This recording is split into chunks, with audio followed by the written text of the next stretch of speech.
The wind in Bitterroot Creek, Montana territory, did not just blow, it hunted.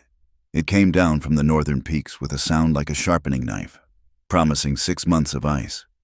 It was late October, 1889, and the town was already buttoning itself up, bracing for a winter that the old-timers swore would be the worst in a decade.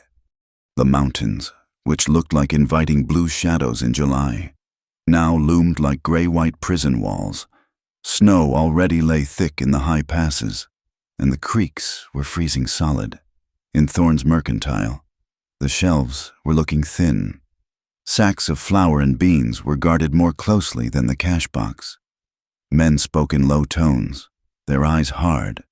When food grew scarce, charity was the first thing to freeze, and judgment was the last. Ruth felt that judgment like a physical weight on her shoulders. She sat in the back pew of the small clapboard church, her hands buried in her lap to hide their chapped knuckles. She was 29 years old, but the town looked at her as if her life had already ended. They called her the old maid, though she was, in fact, a widow. Her marriage to Mr.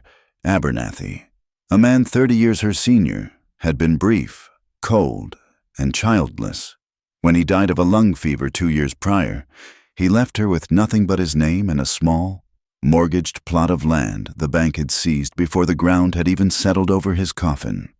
Since then, she had survived on the thin mercy of the church, sleeping on a cot in the freezing vestry, earning her keep by mending blankets, scrubbing floors, and tending to Preacher Davies's cold hearth. She kept her eyes down, her body still. She had learned that visibility was a sin for a woman in her position. To be seen was to be remarked upon, and to be remarked upon was to be criticized. She was a burden. A woman alone, without a husband or a child, was an imbalance in the town's harsh arithmetic. After the meager Sunday service, Preacher Davies approached her, his face set in the pinched lines of pious regret. He was followed by Mrs. Gable, the self-appointed matriarch of the town, whose righteousness was as sharp as the wind outside. "Ruth," the preacher began, not meeting her eyes, "we find ourselves in a difficult position." Ruth's stomach tightened.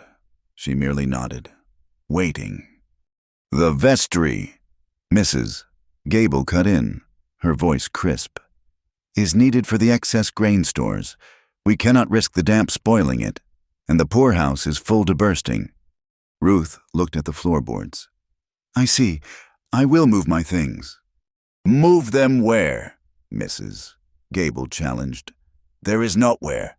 Child, you have no people, you bring no income, and frankly," she lowered her voice, though it still carried, "there is talk.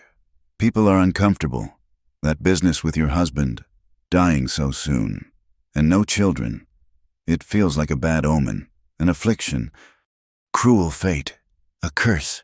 That's what they meant. She was the barren widow, the ill-fated woman, the old maid before she had ever truly been a wife." "We have made an arrangement," Preacher Davies said, clearing his throat and finally finding the courage to look at her. "It is the only option. You will winter with Eli." Ruth's head snapped up.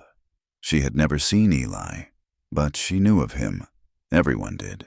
He was the shadow that lived on the ridge, 10 miles out of town, a recluse. Some said he was an outlaw, others a half-mad trapper. He owned the old claim his father had worked, a piece of land high up where the wind and the wolves ruled. He never came to town except for salt, ammunition, and whiskey, and he spoke to no one. "Preacher, no," Ruth whispered, the first words of protest she had spoken in months. "He is a stranger, a man alone." "He is a man with a roof," Mrs. Gable stated, ending the discussion. "He owes the town for his father's debts at the mercantile, and he has agreed to settle a portion of it by providing you shelter." "It is settled, Mr. Thorne is waiting with the wagon." There was no appeal. It was not a request. It was a banishment, cloaked in the thin guise of charity. Ruth gathered her single, worn carpet bag. It held one change of clothes, her mother's Bible, and a sewing kit. She did not cry. She had learned long ago that tears only invited scorn. She walked out of the church, the place that had been her only sanctuary, and climbed into the back of Thorne's buckboard. The townspeople watched her go. No one waved. They just stared, their faces blank, relieved to have one less mouth, one less misfortune to worry about. The ride was brutal. The iron-banded wheels of the wagon lurched over the frozen, rutted track that led up the mountain. The wind tore at Ruth's thin coat, and the gray sky pressed down, spitting hard. Icy flakes, mister. Thorne did not speak, simply clucking at his mules and pulling his collar tighter. After nearly 3 hours, when Ruth thought her feet had lost all feeling, he pointed. There! It was not so much a cabin as a fortress built against the mountain. It was low-roofed, made of thick, dark logs, chinked tight with mud. A plume of wood smoke curled from the stone chimney, the only sign of life. The cabin sat in a small clearing, surrounded by towering pines that groaned in the wind. It was the most isolated place Ruth had ever seen. Thorne pulled the wagon to a stop but did not get down. Eli! He yelled. The heavy plank door of the cabin opened. A man emerged, and Ruth's breath caught in her throat. He was tall, broader than any man in town, and he moved with a dangerous, quiet grace. He wore buckskins, worn dark with use.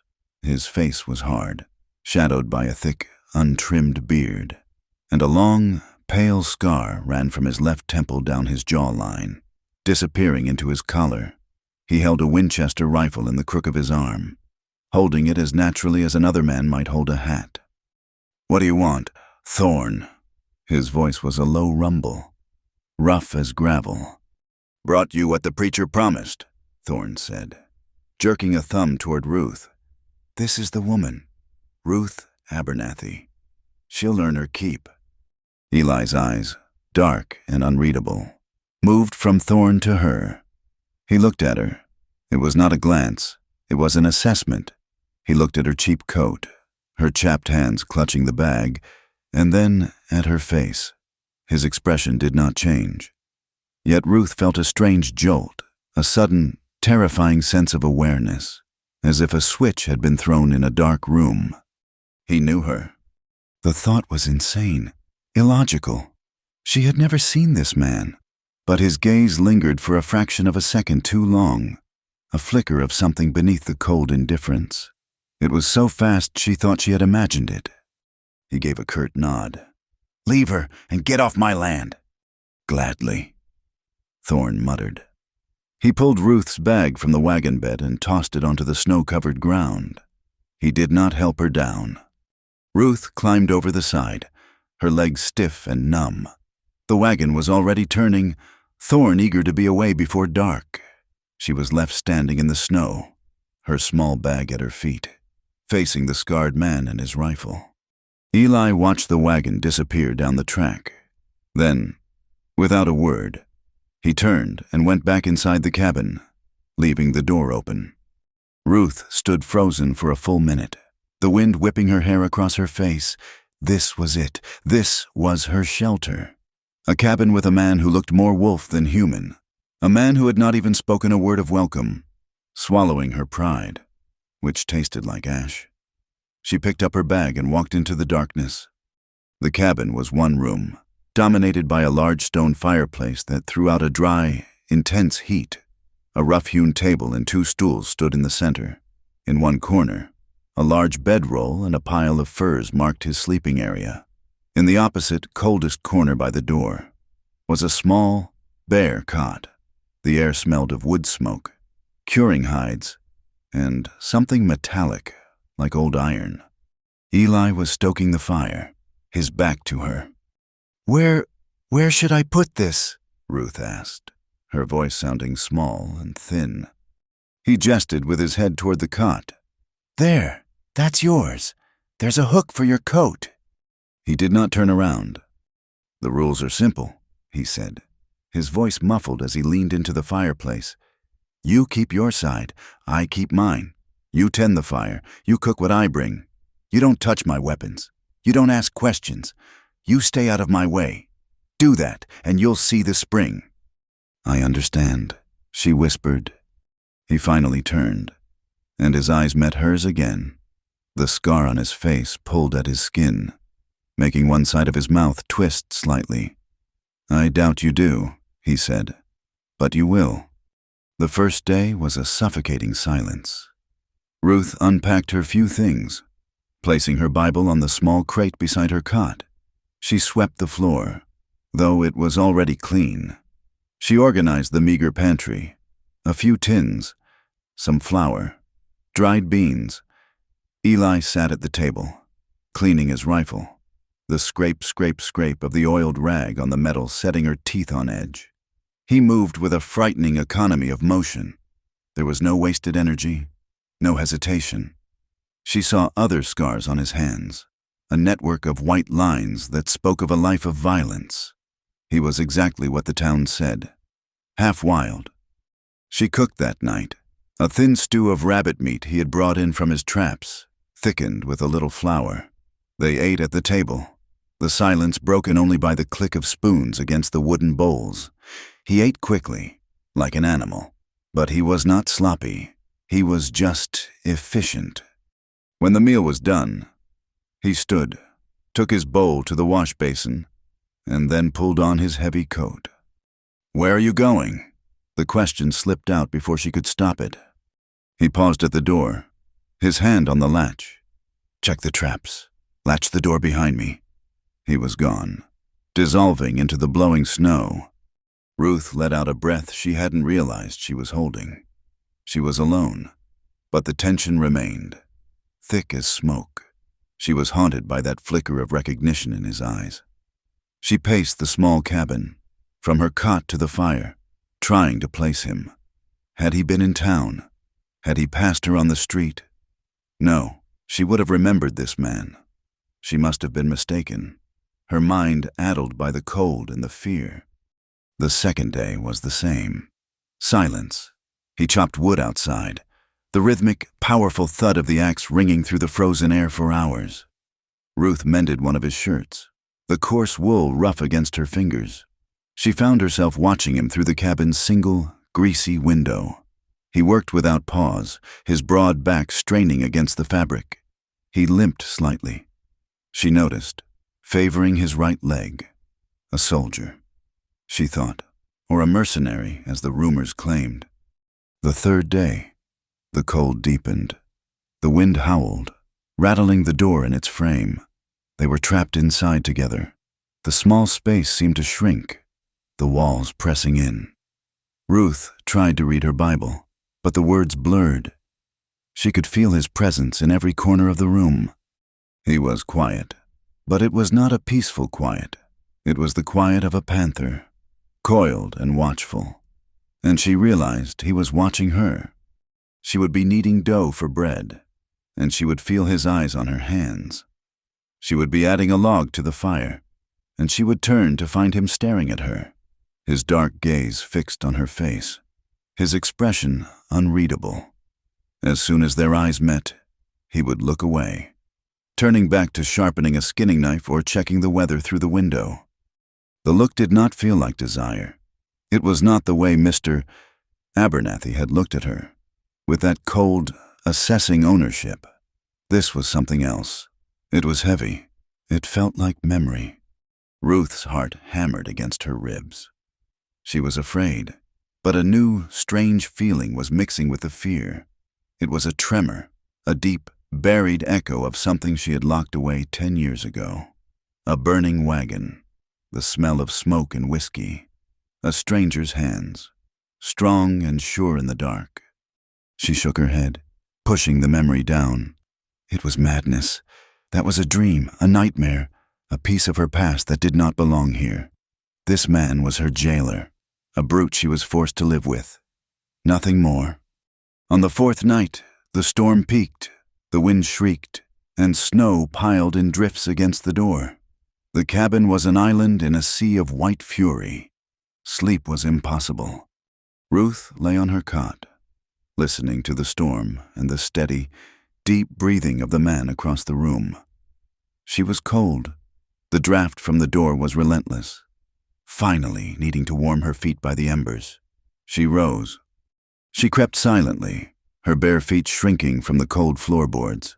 The fire had burned down to a bed of pulsing orange coals, casting a faint, dying light. Eli was asleep, turned toward the wall, a heavy fur blanket covering him. She huddled by the hearth, soaking in the last of the warmth. Her eyes adjusted to the dimness. Beside his bedroll, near the wall, were his saddlebags and a small, wooden box, no bigger than her Bible. The lid was slightly ajar. Curiosity, a dangerous and unfamiliar impulse, made her look closer. Tucked inside the box, nestled against some cartridges and a whetstone, was a piece of cloth. It was faded, a small square of blue calico. Ruth's blood went cold. She knew that pattern. She reached out, her fingers trembling, and drew it from the box. The material was soft with age. In the faint glow of the embers, she saw the stitching in the corner. It was clumsy, the work of a young girl. It was the letter R. Her own initial. The cabin, the storm, the man in the corner, they all dissolved. She was 19 again. She was on the trail from Ohio. Her family's wagon overloaded. The axle broke, the fire, the screams, and then the darkness. She had woken in a line shack, miles from the wreckage. A man was there, a stranger, young with dark eyes, who had pulled her from the flames. They were trapped by a flash flood for one night. He had given her whiskey for the pain in her arm. He had been gentle, and in the terror and the confusion and the strange, sudden intimacy of survival, she had given him the only thing she owned. In the morning, the posse found her, alone. The stranger was gone. They had found her family, dead. They had found her, ruined. She had clutched a handkerchief that night, the one her mother had packed for her, the one with the blue calico and the poorly stitched R. She had left it behind in the shack. Ruth looked at the cloth in her hand, then at the sleeping man. It was him, this scarred, silent, hard man. This was the boy who had saved her, the man who had taken her innocence and then vanished, leaving her to be found, shamed, and forced into a cold marriage with Mr. Abernathy to save her reputation. He had known who she was the entire time. He had watched her for 3 days, this man who held the key to her entire ruined life, and he had said nothing. A sound tore from her throat, half sob, half gasp. She pressed her fist to her mouth. The handkerchief clutched tight. The warmth from the fire was gone, replaced by an icy dread that was colder than the storm. She stumbled back to her cot, the small piece of cloth, a burning coal in her hand. She was not trapped with a stranger. She was trapped with her past. The cabin was utterly silent, save for the shriek of the wind outside and the pop of a dying ember. The faint orange glow illuminated the terror on Ruth's face and the small, faded square of calico clutched in her white-knuckled fist. Across the room, the man on the bedroll shifted. The movement was sudden, not the slow turn of a man deep in sleep. He had not been asleep at all.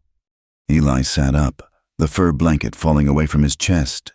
In the shadows, his face was a map of harsh lines, but his eyes were fixed, not on her, but on the handkerchief.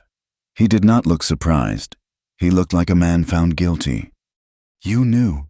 Ruth's voice was barely a whisper, a dry, cracked sound.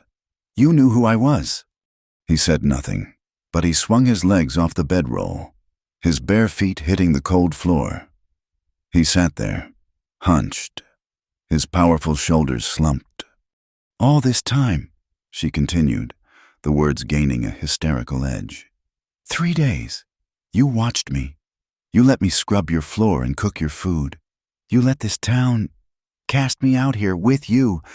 She took a step toward him, brandishing the small piece of cloth as if it were a weapon. "You knew." "Yes," His voice was rough, full of gravel and something else. Exhaustion. "Why?" she demanded, the whisper turning into a choked cry. "Why did you say nothing? Why did you let me walk in that door?" Eli finally raised his head. His eyes met hers in the gloom, and the cold indifference was gone. In its place was a raw, haunted look that mirrored her own. "What was I to say? Ruth," he asked, his voice low. "Welcome back? Sorry I ruined your life." "You did." The words were bitter, poisoned with 10 years of silence. "You did ruin me. You left me there. You took that, and then you vanished. You left me for them to find." "I didn't vanish," he said, his voice hardening, defensive. "I was a boy, 19 years old. I had a busted hand from pulling you out of that fire. I had no name, no money. The posse that found you, they would have strung me up. A drifter, a girl with her family dead, and her virtue gone. They would have called it rape and murder before I said a word." "So you ran," she spat. "You ran, and you left me." "I ran," he agreed. Standing up, he was a looming shadow in the small cabin, a mountain of a man, yet he seemed to shrink before her. "I ran because I was a coward, and because I thought—" He stopped, rubbing a hand over his scarred face. "You thought what?" "I thought you were better off. I thought they would care for you. I thought you would go on. Marry some decent man. I thought I was poison. Ruth, everything I touched, I spoiled. I was a mercenary by the time I was 17. I had blood on my hands that was older than you were." "Better off?" She laughed. A broken, terrible sound. "You thought I was better off?" She stormed across the room, the small space vibrating with her fury. She slapped him. The sound was sharp, shocking, cracking through the howl of the wind. Her palms stung, and the side of his face, rough with stubble, was imprinted on her hand. He did not flinch. He just stood there and took it, his jaw tight. "They found me," she said, her voice shaking with the force of her memory. "They called me a whore. My aunt, the only family I had left. She looked at me like I was dirt. They married me off inside a month, to a man almost 40 years my senior, Mr. Abernathy, a man who wanted a broodmare, not a wife, a cold, hard man who thought my shame gave him the right to treat me like chattel." Eli's eyes closed. "But that wasn't the worst of it," she whispered, the fight draining out of her, replaced by a cold, hollow grief. "That night, our night, it wasn't just an act, Eli. It had consequences." He opened his eyes. He knew what she was going to say before she said it. The dread on his face was absolute. "I was with child," she said, the words falling like stones into a deep well. "Your child?" He made a sound, a low groan, and took a step back, hitting the cabin wall. "Ruth, no." "Yes, I tried to hide it. I prayed it wasn't true. But Mr. Abernathy, he was not a fool. When he found out, he was not kind. He said I had tricked him, that I had come to him soiled." She wrapped her arms around her own waist, holding herself together. "He took me on a wagon ride, a long one, over the rockiest pass he could find. He said he was taking me to a women's home in Helena." She was crying now, silent tears that froze on her cheeks. "We never got there. The wagon, the rocks. I went into labor, 2 months too soon, in the dirt, by the side of the trail. My husband just watched. I held him," she choked out. "My baby, a boy. He was so small. He lived for maybe an hour. He never made a sound. I buried him myself, with my hands, under a pine tree. Mr. Abernathy didn't even help. He just smoked his cigar." Eli slid down the wall, sinking to his haunches, his head in his hands. The sound he made was inhuman, a raw sound of agony that tore from his throat. "I went back to that house," Ruth continued, her voice dead. "I was his wife for 8 more years. 8 years of silence. and cold beds, and him looking at me like I was the one who had murdered our son. And then he died. And the town, this good Christian town, they took the land and they cast me out. They called me an old maid, cursed, and they sent me here, to you, the man who started it all. She stood over him, trembling. So do not tell me you thought I was better off. You destroyed me, and you have been sitting here for 3 days, knowing you destroyed me. He looked up at her, his face wrecked. The scar was stark white against his skin. I knew you were a widow, he whispered. I heard the name Abernathy in town. I didn't know. Ruth, I swear on my father's grave. I did not know about the child. He reached out a hand, hesitant, his fingers trembling. That night. Stop, she commanded. No, you will listen. That night, it wasn't just an accident. It wasn't just proximity. I'd never been with a woman like that, not one who wasn't paid. I'd never felt decent. He clenched his fist in the air between them. When I pulled you from that wagon, you looked at me. You weren't afraid. Not of me. You were just alive. And that night, in that shack, I wasn't a killer. I wasn't a runaway. I was just a man. And you were everything. He dropped his hand. I've kept that handkerchief for 10 years. It's the only clean thing I've ever owned. When I heard Thorne was bringing a widow named Ruth Abernathy, I prayed it wasn't you. And when I saw you on that wagon, I knew God has a cruel sense of humor. God has nothing to do with this, she said, turning her back on him. She walked to her cot and sat down, her body rigid. This is a hell of our own making, and you are its gatekeeper. The fire popped. The wind screamed. The tension in the cabin was so thick, Ruth felt she could not draw a full breath. He was the man she had hated for a decade. He was the father of the child she had mourned alone, and he was the only human being within 10 miles. The confession hung between them, a bloody, gaping wound. There was no more silence. Even when they were not speaking, there was only the sound of her weeping and his ragged, controlled breathing. The storm, which had been a threat, now truly arrived. It did not just snow. The sky fell. It came down not in flakes, but in a solid, blinding white wall. The wind changed from a shriek to a deafening, low roar that vibrated in Ruth's bones. It was a physical assault. Darkness fell at 3 in the afternoon, a thick, gray-white gloom that smothered the light. Eli, his face grim and pale, stood from his place by the wall. He checked the door, shoving a bar across it. He checked the chinking between the logs, stuffing rags into a few small cracks where the wind whistled through. He worked mechanically, his movements stiff. Ruth watched him, her grief turning into a cold, hard knot. For 3 days, the world ended. The cabin was a ship tossed on a white ocean. They could not see the hand in front of their faces if they looked out the window. The snow piled up, covering the single window entirely by the second morning, plunging them into a perpetual twilight lit only by the fireplace. They were trapped. The space, already small, became a cage. They moved around each other with a painful, forced politeness. The fire needs wood, he would say, his voice flat. I will fetch it, she would reply, moving from her cot to the woodpile.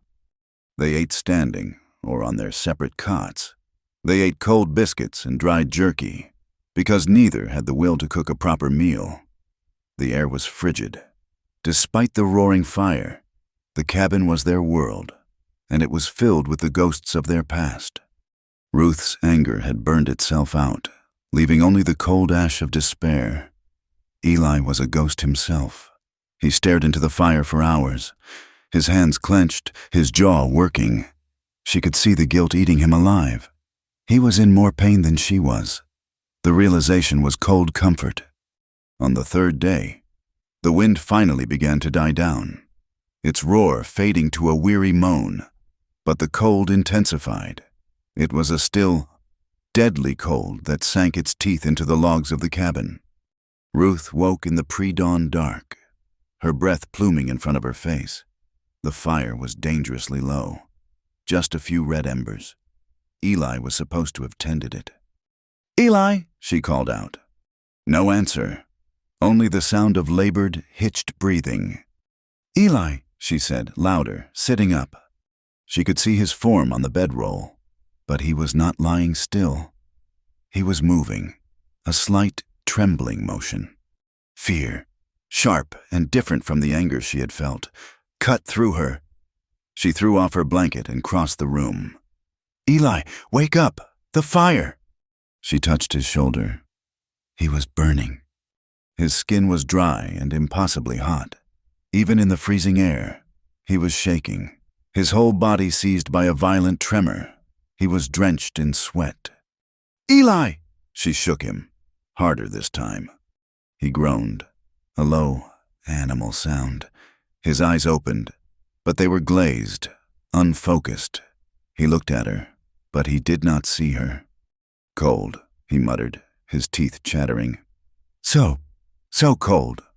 "You are burning with fever," she said, her voice sharp with alarm.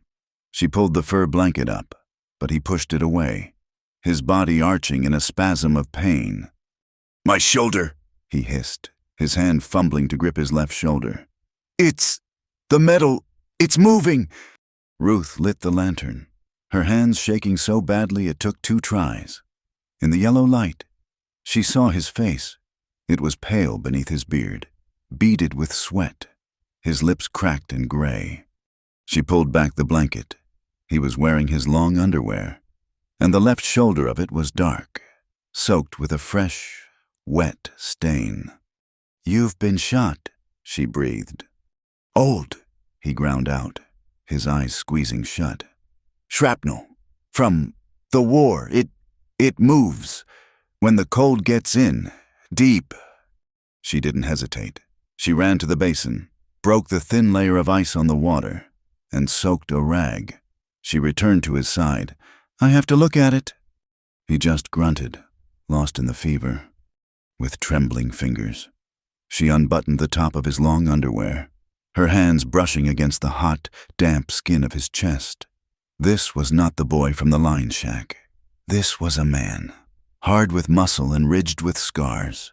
She pushed the fabric aside, exposing his shoulder. The old wound was a puckered, angry purple scar, but it was not old tonight. It was swollen, red, and leaking a thin, bloody pus. The skin around it was hot to the touch. "It's festered," she whispered, horrified. She knew what this meant. She had seen it on her father's farm. Blood poisoning. He needed a poultice. He needed whiskey. She had to get the metal out. "Eli, I have to clean this. It will hurt." He just shuddered, his mind elsewhere. "Ruth," he muttered. "Didn't know. The boy. Didn't know." Her heart stopped. He was dreaming. He was dreaming of her, of their son. "Be still," she commanded, her voice softening, all the anger gone, replaced by a terrible, aching pity. For the next few hours, she was no longer an old maid, no longer a victim. She was a healer. She boiled water, scalding his skinning knife in the flames. She tore strips from her own spare petticoat. She found his whiskey bottle and poured a generous amount onto a rag, ignoring the cost. He cried out when the alcohol hit the open wound, a sharp, broken sound. He thrashed, his strong body fighting her. "Hold still, Eli," she commanded, putting her weight on him. "You must be still, or you will die. Do you hear me? You will die, and you will leave me here alone. You will not do that to me again." Her words seemed to reach him through the fog. He stopped fighting, his body going rigid, his jaw clenched, but he obeyed. She cleaned the wound. It was deep, and she could feel the jagged edge of the metal with her fingers. She prayed, her eyes squeezed shut, and then she took the sterilized knife. He screamed. It was a raw, terrible sound that the cabin walls absorbed, but he did not move. He lay there, his body a wire of pure agony. and let her work. She dug, she wept, she cursed, and finally, she pulled a small, twisted piece of lead from his flesh. It clattered into the tin bowl. Eli went limp, his consciousness gone, falling away into the darkness. She packed the wound with a poultice of old man's beard moss she found hanging from the rafters, a trick the local tribes used to stop infection. She bandaged him tightly with her petticoat strips. His fever was still raging. She sat by his side, wiping his face with a cool cloth. He was naked from the waist up, his scarred, powerful body exposed in the firelight. He was completely at her mercy. The man who had held her life in his hands 10 years ago now had his life in hers. He drifted in and out. He muttered names she did not know. He spoke of battles, of sand, of blood, and he spoke her name, over and over. "Ruth, forgive me. The boy, my son, forgive me." She did not leave his side.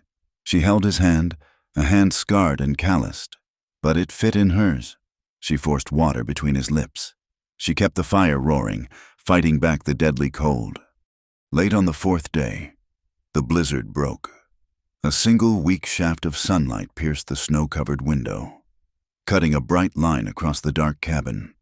At that moment, Eli's fever broke. The shaking stopped. The heat subsided, leaving him weak, pale, and soaked in a clean sweat. His eyes opened. This time, they were clear. He looked at her, his gaze lucid and full of a profound, bottomless exhaustion. He saw her. He saw the basin of bloody water. He saw the bandage on his shoulder. He saw the weariness on her face. You stayed," he whispered. "I stayed," she said, her voice rough from lack of sleep. He raised his good hand, the right one, and slowly, hesitantly, touched her face. His fingers were rough, but his touch was unbelievably gentle. It was the first kind touch she had felt in 10 years. "You look tired," he murmured. A single tear escaped her and tracked down her cheek. "So do you." He did not move his hand. He just looked at her, his dark eyes tracing her features as if seeing her for the first time. He saw the lines of grief around her mouth, the weariness in her eyes, the strength in her jaw. She leaned into his touch, a small, involuntary movement. "Ruth," he breathed. And that was all it took. The walls she had built, the anger, the hatred, the grief. They crumbled. He was not a monster. He was not a savior. He was just a man as broken as she was.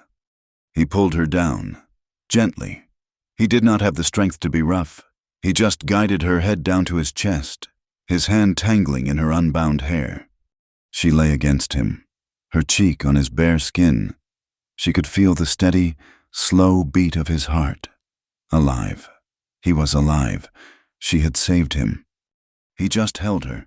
They lay like that for a long time, listening to the drip, drip, drip of the melting snow outside. When she finally lifted her head, their eyes met. The space between them was electric, charged not with lust, but with something far deeper, recognition. He shifted, his hand moving from her hair to the small buttons at the back of her dress. He fumbled with them, his fingers weak. She did not stop him. She helped him. She shed her clothes, the layers of wool and cotton that were her armor, letting them fall to the floor. The cabin air was cold, but the heat from the fire and from his gaze warmed her skin. She was no longer the old maid. She was no longer the shamed widow. She was just Ruth. He was weak, his arm in a sling she had made, his body pale. He was not the brute from her nightmares. He was the man from her memory. She lay down beside him on the bedroll, pulling the furs over both of them. He turned on his side, his face inches from hers. "I'm sorry," he whispered, his breath warm on her lips. "For the boy, for everything." "I know," she whispered back. "I am sorry, too." She did not know what she was sorry for. Perhaps for hating him, perhaps for surviving. It did not matter. He kissed her, It was not the desperate, fumbling kiss of two strangers in a line shack. It was a kiss that was 10 years overdue. It was slow. It was deep. It tasted of whiskey and fever and salt and forgiveness. They moved together by the light of the fire. It was not a violent coupling. It was a slow, deliberate unwrapping of all the pain, all the layers of scar tissue they had built up. His hands relearned her body. Her body relearned what it was to be touched with tenderness, with something that felt like reverence. He was gentle, careful of his shoulder, careful of her, as if she were something precious that might break. And when he finally entered her, she did not feel shame.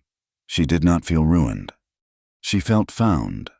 She wrapped her legs around him, pulling him close, taking all of him, all his pain, all his guilt. He buried his face in her neck, his body shuddering, and she held him, her hands stroking his hair, his back, holding him to her as the storm outside finally gave way to a vast, star-filled, silent night. They were two halves of a shattered thing, finding each other in the dark, and for one night, by the warmth of the fire, they were whole. The morning after the blizzard broke was unnervingly quiet. The world was muffled in white, the sky a painful, sharp blue. Inside the cabin, the air had changed. The oppressive tension was gone, replaced by a fragile, shared stillness. They moved around each other with a new, shy awareness, like two people who had survived a shipwreck, unsure of how to walk on solid land. Eli's shoulder was a raw, angry wound, but the fever was gone, and the poison was leaving him. Ruth tended to it with a grim efficiency that belied the tremor in her hands. He sat at the table, his chest bare, watching her as she cleaned and rebandaged the wound. His gaze was no longer cold or assessing. It was heavy, filled with a decade of unspoken words. "That hurts," he stated, his voice flat, as she tightened the bandage. "It is supposed to," she replied, not meeting his eyes. "It means you are alive." She finished, and for a moment, her hands rested on his bare, uninjured shoulder. She felt the warmth of his skin, the solid muscle beneath. She snatched her hands away as if burned and turned to the fire. Her face flushed. A new routine began. It was not the silent, hostile truce of their first days. It was a partnership. Eli, though his arm was in a sling, began to work. He could not chop, but he could mend. He sat for hours by the fire, using his good hand to repair the mule's harness, his brow furrowed in concentration. The cabin was filled with the scent of leather oil and his quiet, steady breathing. As he healed, his energy grew. He was restless, a man driven by a new, unspoken purpose. He climbed onto the roof, his movements clumsy with one arm, and methodically replaced the shingles that the storm had torn away. Ruth stood below, handing him the pieces of split cedar, her heart in her throat every time he slipped on the melting snow. He did not just repair, he built. He cleared the snow from the collapsed lean-to that had served as a stable and began rebuilding it. The sound of his hammer, sharp and clear in the cold air, was a punctuation mark to their new life. He was building a stall for his mule, Jenny, but it felt like he was building a wall against the past, solidifying their small, shared present. Ruth, in turn, nested. She baked. The smell of fresh bread, a scent she had not smelled in years, filled the small cabin, chasing away the old smells of hides and iron. She mended all of his clothes, her small, neat stitches a contrast to his own clumsy repairs. She found a small crate and filled it with soil from beneath the cabin, planting the few dried seeds she had found in the pantry, thyme and sage. It was a pathetic, hopeful little garden, but it was hers. It was theirs. They spoke, but not of the past, not of the child, not of the 10 lost years. They spoke of the weather, of the dwindling flour sack, of the way the creek was starting to thaw at the edges. "The roof should hold now," he said one evening, rubbing his sore shoulder. "The bread rose well today," she replied, cutting him a thick slice. It was fragile. It was a life built on a foundation of unspoken truths, a house of cards that the slightest breath could topple. But for these few weeks, it was warm, and it was safe. Eli, however, was living a lie, and the weight of it was crushing him. He knew of her husband, Mr. Abernathy, long before he had died. He knew him, in fact, better than she did. While he worked on the stable, the truth played over in his mind. 2 years ago, he had been in a saloon in Helena, drinking, trying to forget the faces of the men he had killed for hire.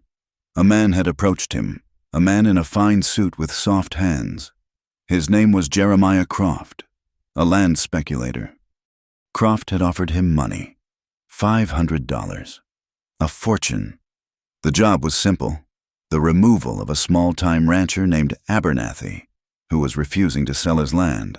Croft was convinced there was gold in the hills behind Abernathy's claim, the same hills that bordered Eli's own inherited land.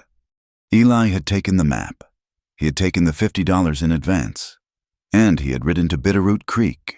He had spent a week in the hills, watching. He spied on the ranch. He learned Abernathy's routines. And he had seen her. He had seen Ruth. He did not recognize her at first. She was thinner, sadder. Her hair was pulled back in a severe bun. She wore gray, but then, one Tuesday, she had come into town for supplies, and the sun had caught her face, the way she held her head, the line of her jaw. It was her, the girl from the fire. He had felt the blood drain from his face. The woman he had been paid to make a widow was the woman he had already made one, in all but name. He had ridden back to Helena, found Croft, thrown the $50 in his face, and told him the deal was off. He had beaten the man half to death for the insult of it. Then he had retreated to his father's cabin, a recluse, haunted not just by the men he had killed, but by the one man he had not. He had kept the papers, the map, the letter from Croft. He kept them in the same box as her handkerchief, the poison and the antidote, locked together. He knew this secret was a ticking clock. To tell her that he had considered murdering her husband, that he had watched her, would not just break her heart. It would shatter the new, fragile trust they had built. It would prove, once and for all, that he was the poison he had always believed himself to be. So he said nothing, and the silence festered, a wound deeper and more toxic than the one in his shoulder. The thaw came, and with it, the need for supplies. The flour was gone, as was the salt. Eli's shoulder was still too weak for the long ride, and he could not yet draw a rifle with any speed. "I will go," Ruth said, her voice firm. It was not a question. He looked at her, his jaw tight. "The town, they are not kind." "I am not the same woman they sent up this mountain," she replied. And it was the truth. Her time with Eli, the storm, the confession, it had burned away her fear. She was no longer the cowed, shamed widow. He nodded, knowing she was right. He gave her the mule and his last few dollars. "Just the flour and the salt and ammunition? Get the cartridges for the Winchester. And Ruth, keep your head down. Speak to no one." She nodded, pulled on her old, thin coat, and rode Jenny down the muddy, thawing track. Entering Thorne's Mercantile was like stepping back into her old life. The same smells of dust, cured meat, and judgmental piety. And, as if summoned, Mrs. Gable was there, holding court by the pickle barrel, speaking with Preacher Davies. When Ruth walked in, the conversation stopped. The two men playing checkers in the corner froze. Mr. Thorne, behind the counter, dropped the tin he was polishing. "Well, Mrs. Gable said, her voice dripping with false sweetness. "Look what the thaw washed in. We thought you were dead, child." "I need flour, salt, and cartridges," Ruth said to Mr. Thorne, ignoring the woman. Her voice was clear and did not tremble. "Cartridges?" Mrs. Gable stepped forward, her eyes narrowing. My, playing house with that savage has certainly changed you. Are you hunting for him now, as well as warming his bed?" Ruth's face burned, a hot, angry flush. "That is my business, Mrs. Gable." "It is the town's business, Mrs. Gable snapped, her piety dropping to reveal the malice beneath. "You are a disgrace. We gave you shelter, and you repay it by shacking up with a half-mad killer to try and steal his father's land. That claim is worth something. We all know it. And you, a barren widow, think you can just seduce your way into it?" "I am not," Ruth began, but the preacher cut her off. "Ruth, my child," Preacher Davies said, his face a mask of disappointment. "You must think of your soul. You are living in sin. You have left the fold. You must leave that man and come back to the church to repent." "Repent?" Ruth looked at him, at his soft, clean hands, at his well-fed face. "Repent for what? For surviving, for finding kindness where there was none. You cast me out. You sent me to that savage to freeze or starve. You did not care for my soul then. You just wanted one less mouth to feed." She turned to Mr. Thorne. "My supplies." Shaken, Thorne hurriedly weighed out the flour and salt. As Ruth paid, Mrs. Gable had one last parting shot.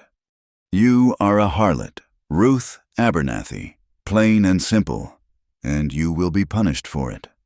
Ruth grabbed the sacks, her head held high, and walked out of the store, the silent judgment of the entire town following her like a physical blow. She loaded the mule, her hands shaking with suppressed rage, and turned Jenny back toward the mountain. When she arrived back at the clearing, another horse was tied outside the cabin. It was a fine-looking bay, with a silver concho saddle. It was not a local's horse. Ruth dismounted, leaving the supplies, and crept to the door. Her heart pounding, she eased it open a crack. Eli was at the table. His rifle was on the planks, his good hand resting near it. Across from him sat a man she had never seen. He was handsome, in a slick, dangerous way, wearing a clean vest and a pearl-handled revolver tied low on his hip. He was smiling, but his eyes were cold as slate. "And I'm telling you, Eli, you're sitting on a gold mine and you don't even know it," the man was saying, his voice a smooth baritone. "There is no gold, Boone," Eli said, his voice a low growl. "My father hunted these hills for 20 years. He found nothing but iron and heartache." "Your father didn't know where to look, but Croft does. He has maps, and he is coming back." At that moment, the man named Boone saw Ruth in the doorway. His smile widened. "Well now, Eli, you have been holding out on me. I thought the preacher sent you a scullery maid. Not this." He stood, sweeping his hat off his head in a mock bow. "Silas Boone, at your service, ma'am." Ruth stepped inside, her eyes on Eli. "Eli, what is this?" "Ruth, go outside," Eli commanded. "Nonsense," Boone said, enjoying himself. "The lady is part of this. You are Mrs. Abernathy, are you not? The widow?" Ruth nodded, her blood running cold. "Then you, ma'am, are a very popular woman. See, my associate, Mr. Croft, he wanted your husband's land when your husband inconveniently died of other causes. Mr. Croft thought his troubles were over, but the land went to the bank. And now, he hears rumors there's gold on this land, too, and he's a man who hates loose ends." Boone turned back to Eli, his smile vanishing. "Croft is on his way. Eli, he's coming for this claim, and he is coming for the widow. He seems to think she knows something about her husband's business." "She knows nothing," Eli snarled. "And he knows," Boone continued, as if Eli had not spoken, "that you were the man he hired to kill Abernathy in the first place, the job you never finished." The world stopped. Ruth looked at Eli, her hand flying to her mouth. The cabin, the floor, the man, everything tilted. What did he say?" she whispered. Eli's face was a mask of stone, His eyes filled with a desperate, hunted look. "Ruth, he hired you?" she said, her voice rising. "He hired you to kill my husband?" "Now, Eli, that's no way to keep a secret," Boone chuckled, picking up his hat. "I just came as a courtesy. I'm a gun runner. Eli, not a killer. Croft is bringing men, real hard men. I'm heading south. If you're smart, you'll be gone by tomorrow. Both of you." Boone tipped his hat to Ruth. "Ma'am." He walked out, mounted his fine horse, and rode away, whistling. The cabin was silent. It was the old silence, the suffocating, cold silence. "Ruth," Eli began, standing up. "It's not what you think." "He hired you," she stated, her voice dead, her face as pale as the snow. "He offered me the job. I didn't take it." "But you came here. You watched us." The realization hit her like a physical blow. The town, the mercantile, her routine. I saw it was you. I gave him his money back. Ruth, I told him no. I swear it." "You spied on me," she whispered, the betrayal so profound it choked her. "While I was trapped in that cold house, with that man, you were in the hills, watching me. You were deciding if my life was worth $500? "No, it was never. I would never. Ruth, I left." "But you knew he was a marked man. You knew someone wanted him dead, and you said nothing. You just let it happen." "He died of a fever," Eli roared, his frustration and guilt exploding. "It had nothing to do with Croft." "It had everything to do with you," she screamed. "Everything, my life, my son, and now this. It was all a lie. This, us, it was just guilt." She looked around the cabin, at the bread she had baked, the stall he had built. It was all tainted. It was all built on a lie. "I have to go," she said, her voice breaking. "Ruth, listen to me. A storm is coming back in. The wind is picking up. You cannot go. I cannot stay." She grabbed her thin coat, the one she had arrived in. "That coat won't last you a mile," he said, his voice desperate, grabbing her arm. She ripped her arm from his grasp. "Do not touch me. You are a murderer. In your heart, you are." She ran from the cabin, stumbling into the clearing. The wind was already sharp, biting, and the sky had turned a flat, ominous gray. Snow had begun to fall, hard, stinging flakes. She didn't run down the track. She ran, half blind, toward the only place she had ever known as a sanctuary. However false, she ran toward the church. Eli stood in the doorway, watching her go. His heart hammered against his ribs. He saw the open wooden box on his bedroll. She had not seen the papers. She did not even know the worst of it. The map, the notes. "Ruth," he roared into the wind. She was already gone, a small, dark figure disappearing into the swirling snow. "Damn her," he snarled. "Damn it all." He grabbed his heavy fur coat and his rifle and ran after her. The storm hit with the fury of a wounded animal. The wind howled, and the snow came down in a blinding sheet.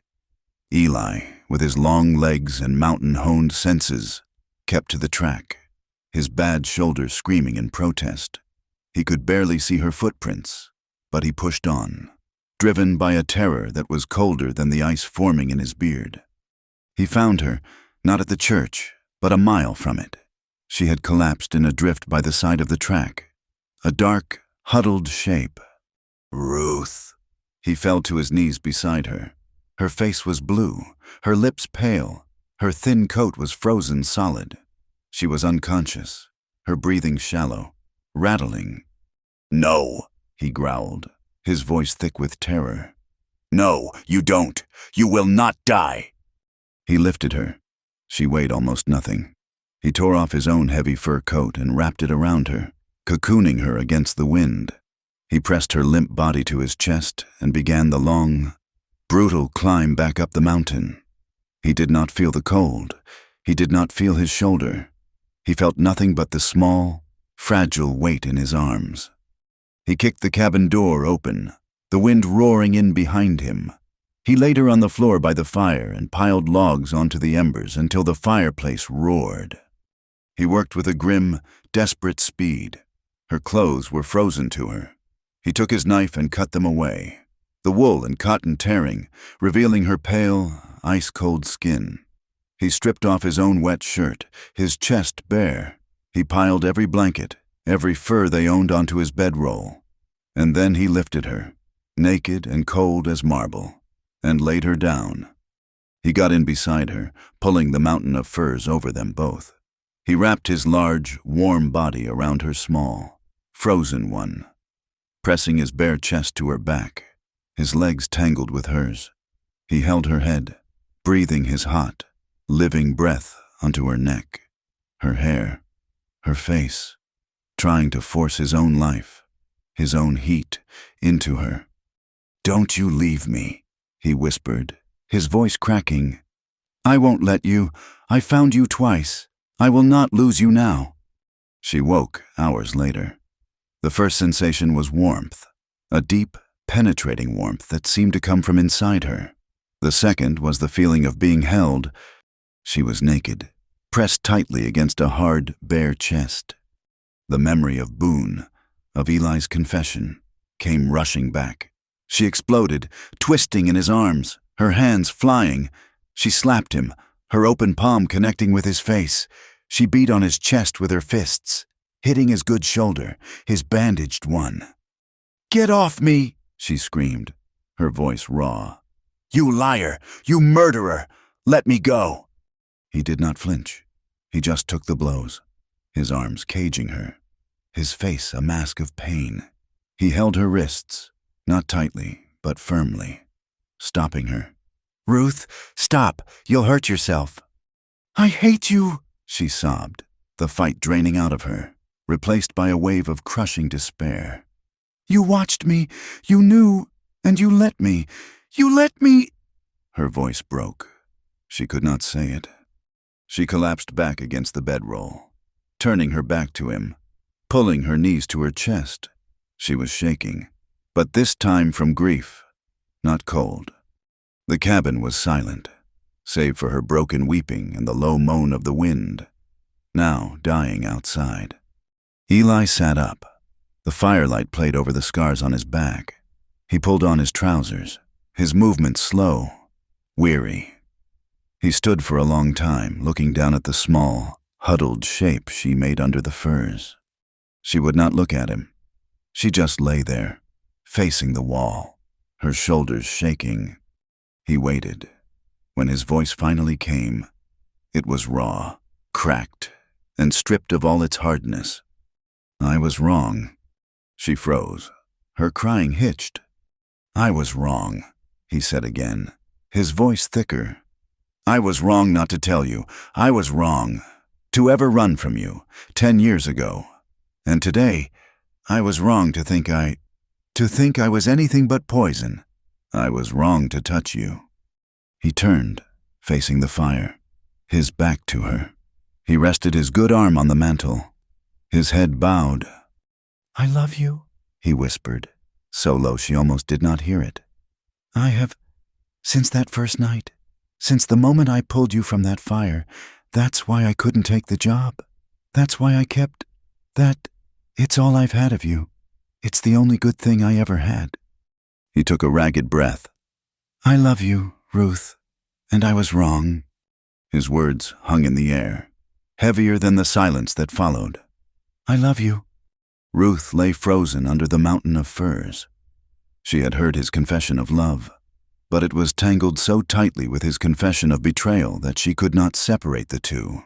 He loved her. He had spied on her. He had considered her husband's murder. He had saved her from the fire, and he had abandoned her to it. All her life, she had been told what to do, who to be. She had been a daughter, then a ruined woman, then a cold wife, then a shamed widow, then a pariah, then a captive. Eli's words, Meant to be a balm. Felt like another chain. He loved her. It was another thing that was happening to her. She pushed the furs back, the cold air hitting her bare skin. She did not look at him. She rose, her back to him, and found the clothes he had cut from her. They were ruined. Silently. She went to her small carpet bag and pulled out her last remaining dress, the one she had arrived in. It was coarse, gray, and smelled of the church vestry. It smelled of her old life. "Ruth," he said, his voice pleading. "Don't!" "I am not," she said, her voice a dead, flat thing. "Staying here." She dressed quickly, her fingers fumbling with the buttons. "You saved me from the storm. For that, I am grateful. Now I am leaving." "Where will you go? Back to them? To Gable and the preacher? They cast you out." "That is my concern," she said, pulling on her frozen, stiff boots. It was agony to get them on, but she did it. "I will not be a prisoner, not to their judgment, and not to your love." She grabbed her thin, useless coat. "You can't," he said, moving to stand between her and the door.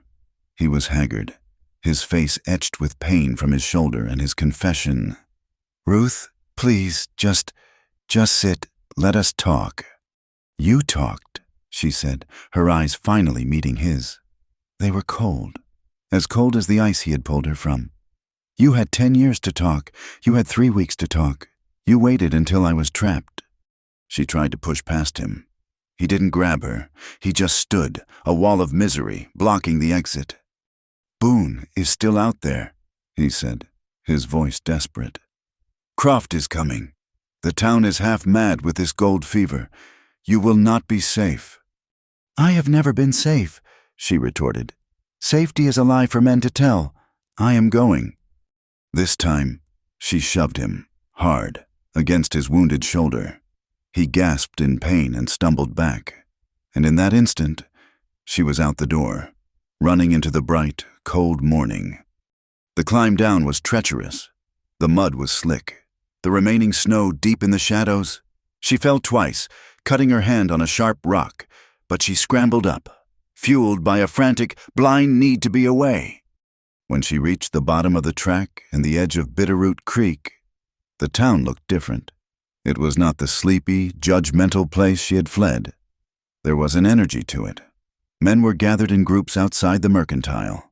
She saw 2 strangers, men she did not recognize, checking the shoes on their horses outside the saloon. The news Boone had brought had spread like wildfire. She kept her head down, pulling her coat tight, and made for the one place she knew, the church. She would sleep on the vestry floor again. She would beg the preacher. Anything was better than the cabin. She pushed open the heavy church doors. It was not empty. Preacher Davies was there, and Mrs. Gable. But so was Mr. Thorne, the mercantile owner, and 2 other ranchers from the valley, the Calloway brothers. They were huddled around the potbelly stove, deep in discussion. When they saw her, they all stood. "Mrs. Abernathy," Preacher Davies said, his voice entirely different from the one he had used on her before. It was not scolding, it was oily. "We were just discussing you." I need sanctuary," Ruth said, her voice trembling, her strength finally failing. "I have left him. I need my old place, in the vestry." "Nonsense, child." "Mrs." Gable said, bustling forward, a false, bright smile on her face. "The vestry is far too cold. We cannot have you in there." "Mr." Thorne stepped forward, wringing his hat in his hands. "Mrs. Abernathy, Ruth, we feel we may have acted in haste, sending you up that mountain. It was uncharitable." Ruth looked at them, confused. This was not the welcome she had expected. "This man, Boone," one of the Calloway brothers said, his voice a low rumble. "He was in the saloon. Said this man Croft is coming back. Said he's coming for Eli's land, and yours." "Mine," Ruth said. "I have no land." Your husband's land, Thorne said, his eyes gleaming. The bank holds the note, but the claim, the mineral rights, those are still in dispute. And now, Eli's land. There is talk of gold on both properties. Mrs. Abernathy, a great deal of it. You, Preacher Davies said, stepping forward, are the key to both, the widow of one, the companion of the other. Ruth finally understood. The greed in the room was so thick she could smell it, sharp and sour. They were not welcoming her back. They were seizing an asset. I am leaving Bitterroot Creek, she said, backing toward the door. I want no part of this. Now, you can't do that. Mrs., Gable said, her false smile dropping. She and the preacher moved to block the door. You are a member of this community. The preacher said, It is your Christian duty to stay. This man, Croft, he aims to steal what is rightfully ours, what belongs to this town. You are our best defense. You mean I am your hostage? Ruth whispered, horrified. You want to use me as a pawn against him. We are protecting you, child. Mrs., Gable snapped. The church doors burst open, crashing against the wall. Eli stood there, filling the frame. He was breathing hard from the run down the mountain. He was not wearing a coat. His shirt was open at the collar, his bad arm held stiffly at his side. His rifle was in his good hand. He looked past the preachers and the ranchers, his eyes finding Ruth. The desperation and fear in his gaze were raw. Get away from her, he growled. Now, Eli, Preacher Davies began, trying to find his authoritative voice. This is a town matter. Eli took 2 steps into the church. The men backed away from him. He was a terrifying figure, scarred, wild, and radiating a killing energy. I said, he repeated, his voice dropping to a deadly quiet. Get away from her. He walked straight to Ruth. He did not touch her, but he stood in front of her, shielding her with his body. He looked at the assembled group. She is not your pawn, he said. She is not your key. She is not a member of your community. You made damn sure of that when you threw her out. She is with me, and this entire valley, every rock, every tree, it belongs to me. Not you, not Croft. That's where you're wrong, friend, a smooth voice said from the doorway. Silas Boone was leaning against the door jamb, polishing an apple on his vest. 2 hard-looking men stood behind him, their hands on their gun belts. See? Boone said, taking a bite of the apple. Mr. Croft, he's an impatient man, and he's got papers. He's got a bill of sale for the Abernathy claim, and he's got a federal warrant for this one. He pointed the apple at Eli. For desertion, from the Army. Oh, 10, maybe 11 years ago. Seems you were a scout, and you wandered off. Eli's face went white. So here's the play, Boone said, dropping the apple core. You turn over the woman and your claim, and the warrant disappears. Croft gets his land. You get your life. Seems fair. Eli raised his rifle, his good arm coming up, the barrel leveling at Boone's chest. Get off my mountain. Your mountain? Boone laughed. You are in a church, Eli, and you are outnumbered. He is not, Ruth said. Her voice was quiet, but it cut through the room. She stepped out from behind Eli. She looked at Boone, at the preacher, at Mrs. Gable. She was trembling, but her eyes were clear. She looked at Eli. He asked me to stay, she said, her voice for all of them to hear. I said no. Now I am saying yes. She turned to Boone. This is his land, and I am his woman. If you want either, you will have to kill us both. The silence in the church was absolute. Boone stared at her, his smile fading. He had not expected this. He had expected a broken widow. He was facing something else. Eli's gaze was fixed on Ruth, a look of stunned, profound disbelief on his face. Boone held up his hands. No killing in a church. Not my style. But the offer stands. Croft will be here in 2 days. You have until then." He tipped his hat. "Ma'am, preacher." He and his men were gone, their spurs chiming on the wooden walk. The townsfolk looked at Ruth, then at Eli and his rifle, and they melted away. Mrs. Gable was the last to leave, her face a mask of pure, unadulterated hatred. Ruth and Eli were left alone in the empty church. You meant that?" Eli whispered, his rifle lowering. "I meant it," she said. She felt exhausted, but for the first time in her life, she felt clean. I cannot be a victim anymore. Eli, I have to choose. Even if it's the wrong choice, it has to be my choice." He nodded, understanding dawning in his eyes. He understood. It was not just about him or them, it was about her. "Let's go home," he said. He offered his hand.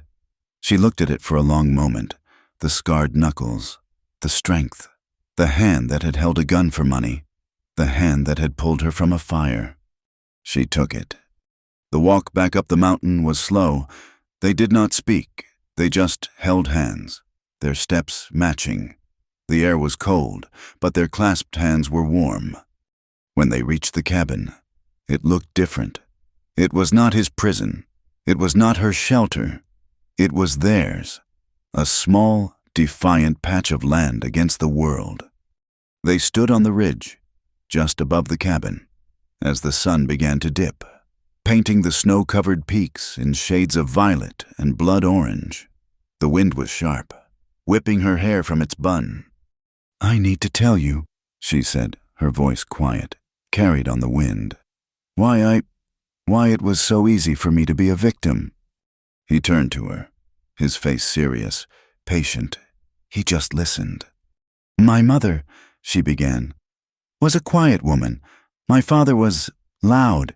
He was not cruel, not like Abernathy, but he was loud. And my mother, she taught me that a woman's strength was in her silence, in her endurance. She taught me to be useful, to be obedient, to be worthy of a good husband. My worth was never in me. It was in what I could provide. A clean house, a hot meal, children." She looked down at her hands, the ones she had cut on the rocks. When you left me, after the fire, I was ruined. I had nothing left to offer. I had no worth. Marrying Mr. Abernathy, it was my punishment, my penance, and I accepted it. I accepted the cold, and the silence, and the loss of my son. I accepted it all because I thought I deserved it. I was not a good woman. I was not worthy. She finally looked up at him, her eyes shining with unshed tears. "When I came here, I was still that woman, that worthless, silent, obedient thing. And you saw me, and I hated you for it, because you saw me." Eli's face was a mask of pain. He took her other hand, holding both of them, his grip firm.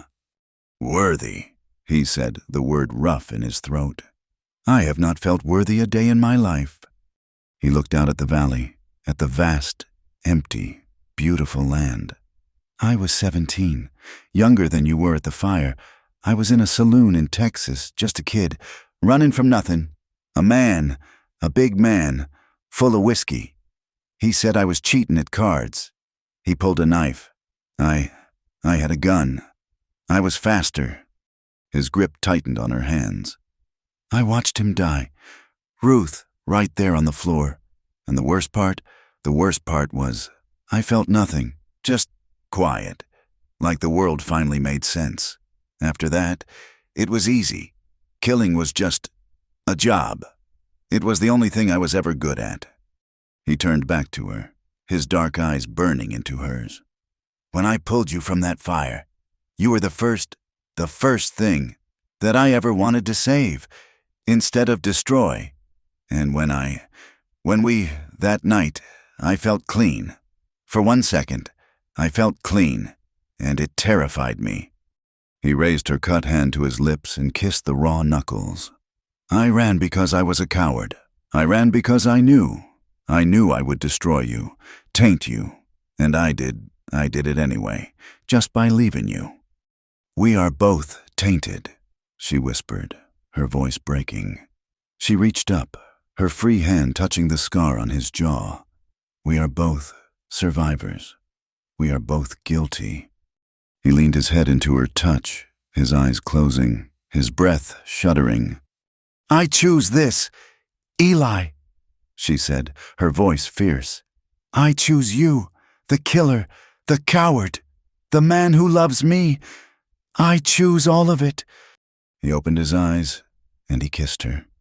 It was not the slow, healing kiss from the blizzard. It was not the desperate fumbling of two children in a line shack.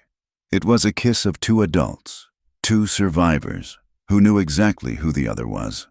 It was raw and cold and desperate.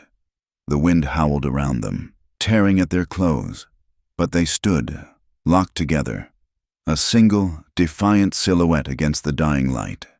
It was a kiss that tasted of salt and blood, and 10 years of frozen grief, finally thawing. They stumbled back into the cabin, the kiss breaking only for them to shed their coats. The outside world, Croft, Boone, the town, it all vanished. There was only the cabin, the fire, and the storm that was beginning to lash against the windows, a mix of sleet and snow. He did not lead her to the bed.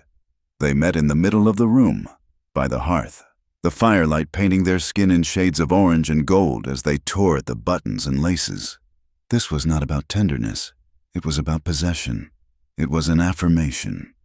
He backed her against the rough-hewn table, his hands in her hair, his mouth devouring hers. She wrapped her legs around his waist, pulling him in, claiming him as fiercely as he was claiming her.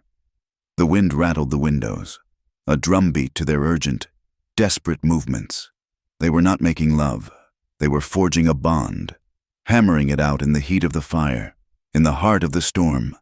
It was a promise, sealed not with words, but with flesh and breath and sweat. It was a promise that they would not be broken. Not again. Later, much later, they lay in the bedroll, tangled together. The cabin finally quiet save for the hiss of the sleet and the low crackle of the embers. The storm had passed its peak, and a deep, profound stillness settled over them. Ruth lay with her head on his good shoulder, her fingers idly tracing the network of old, white scars on his chest.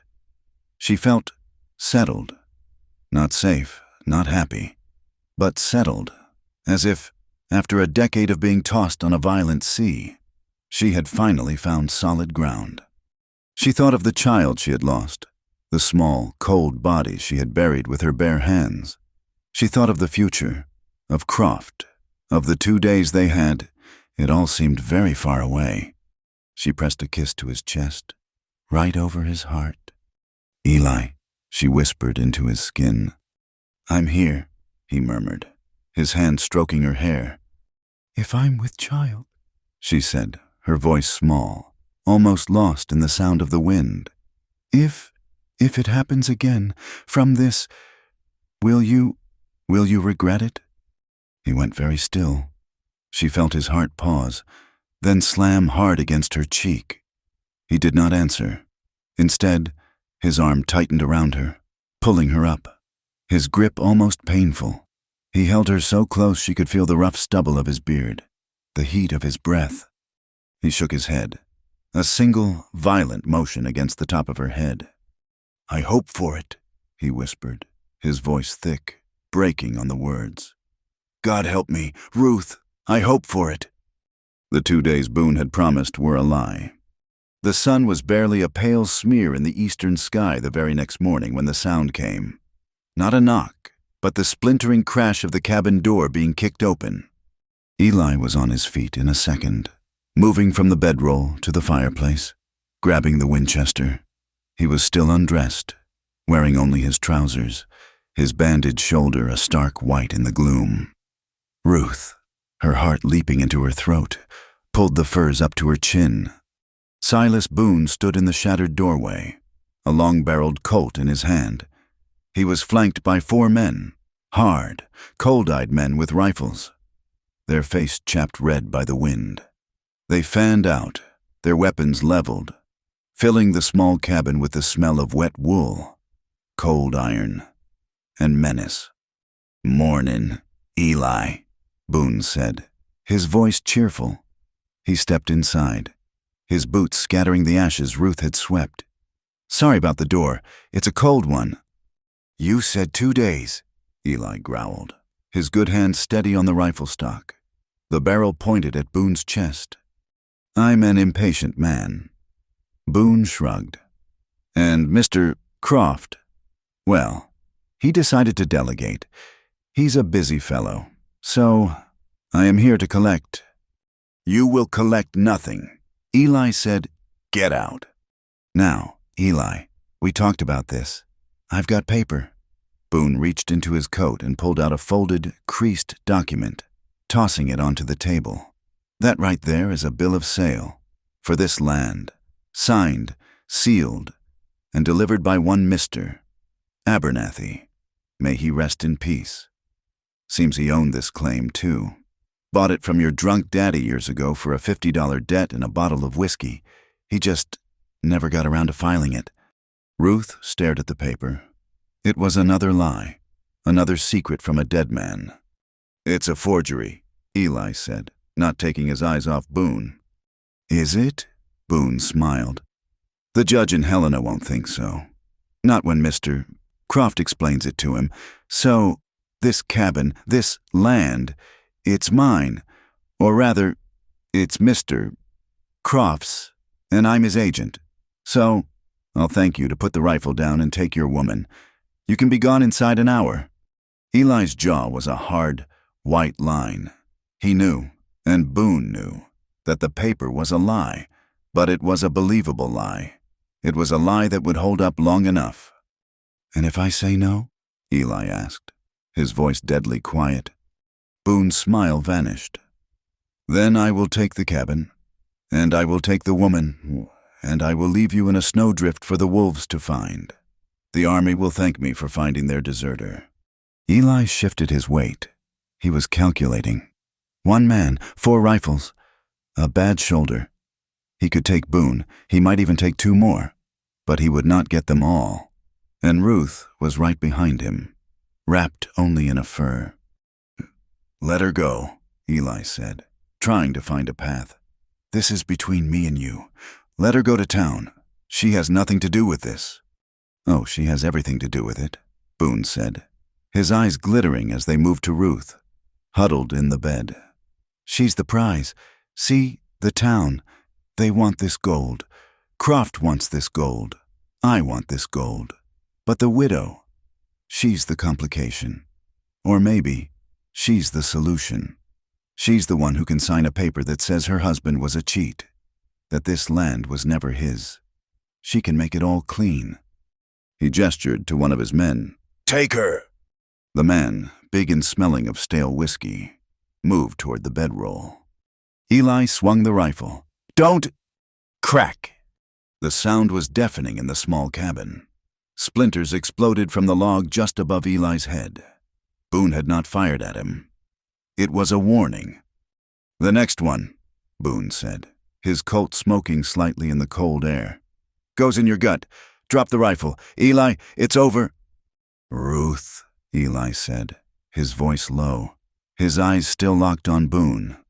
"Get your bag. Get dressed. Now."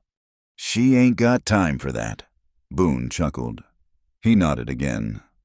The big man lunged. Eli, in a move of pure, violent instinct, swung the heavy Winchester like a club with his good arm. He caught the man in the temple with the steel butt plate. The man dropped like a sack of rocks. But it was the opening they needed.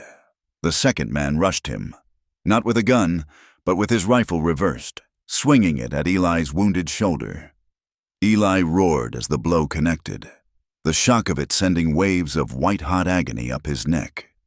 He stumbled, his grip on his rifle faltering. It was all they needed. The third man stepped in and brought the barrel of his pistol down, hard, on the back of Eli's skull. Eli's legs buckled. He did not make a sound. He just collapsed, face first, onto the stone hearth, a dark, spreading patch of blood matting his hair. He lay utterly still. "No!" Ruth screamed, scrambling from the bed, naked, desperate. "Eli!" She tried to get to him, but the fourth man, the one who had not moved, grabbed her. He was thin, wiry, and strong. He hauled her back, his arm like a steel band across her chest, her bare skin scraping against his rough wool coat. "Now that's a shame," Boone said, looking down at Eli's unmoving form. "I always liked him." He nudged Eli's body with his boot. No response. "Well, he'll either wake up or he won't. Either way, he won't be following us." He looked at Ruth, who was fighting, kicking and biting at the man who held her. "Get her dressed and tie her. I don't want her running." The man threw her onto her cot, her old gray dress tossed after her. "Put it on," he snarled, her hands shaking so badly she could barely function, her eyes locked on Eli's still, bleeding form. Ruth pulled the dress on. It was a violation, getting dressed in front of them, but the cold was already biting, and the shame was nothing compared to the terror. Before she could even fasten the buttons, the man had her hands, yanking them behind her back, binding her wrists with a rawhide strip. He tied it so tight, the leather cut into her skin. "Let's go," Boone commanded. "We're wasting daylight." The wiry man threw Ruth's old, frozen coat over her shoulders and pushed her out the broken door, into the snow. The man Eli had hit was groaning, stirring on the floor. The third man kicked him. "Get up, Cole."